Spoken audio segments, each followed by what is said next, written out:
J'ai rarement vu un public aussi saoul quand même. À un moment donné, je suis sorti, j'ai vu juste des gens tomber partout. Je me suis dit, wow, ok.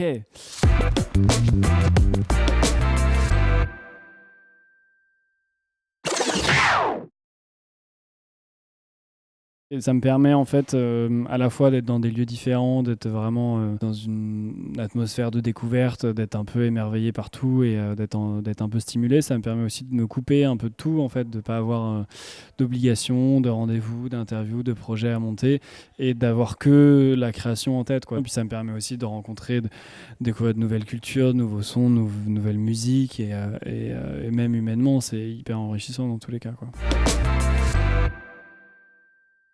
J'essaie à chaque fois de choisir des destinations que je connais absolument pas. Et puis souvent il y a un axe avec Transsibérienne, c'était le train. Il y avait le fait de, enfin voilà, l'espèce de mélancolie russe qui a une place assez importante en littérature aussi. Donc c'était intéressant de réinterpréter ça en musique. L'Argentine, je suis tombé dessus un peu par hasard avec un musicien, Gustavo Santaolalla, ou avec d'autres choses que j'avais en tête. Je cherchais aussi un pays vaste où je pouvais vraiment me perdre. Où je pouvais vraiment me poser au milieu de nulle part, de désert, de montagne, enfin des choses très différentes aussi, mais où j'ai aucune contrainte de mouvement, quoi.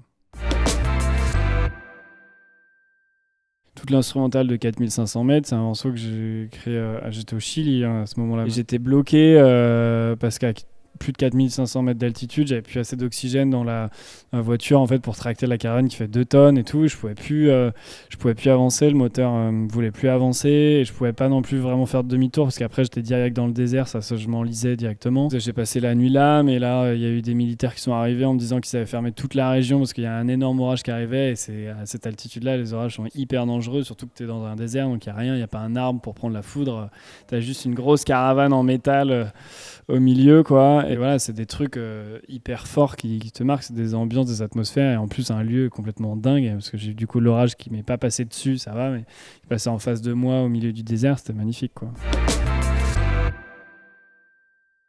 Au Vietnam, je me rappelle avoir joué sur une place publique où ça s'est fini, où il y avait tous les gosses qui montaient sur scène, qui commençaient à prendre mon saxo et tout.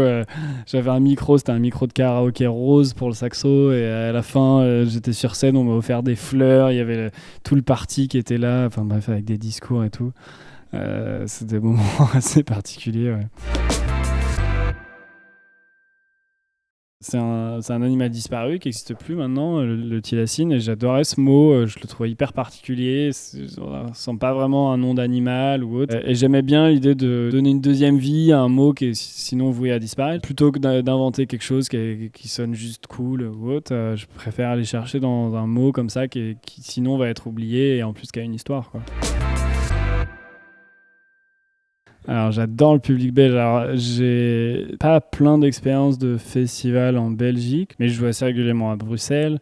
J'y retourne en octobre à la Madeleine. Et honnêtement, c'est un des meilleurs publics, quoi. Après, j'ai aussi des souvenirs de festivals, je crois les Ardentes, avec un public, mais genre j'ai rarement vu un public aussi saoul quand même.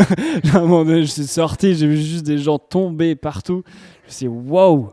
Ok, donc voilà, il y a ces deux choses-là, mais franchement, tous les concerts, vraiment dans les salles et tout à Bruxelles, ce sont vraiment incroyables, ils sont vraiment au-dessus du lot. C'est pas pour pour vanter la Belgique et tout, mais il y a vraiment un truc, une énergie qui est assez incroyable, quoi.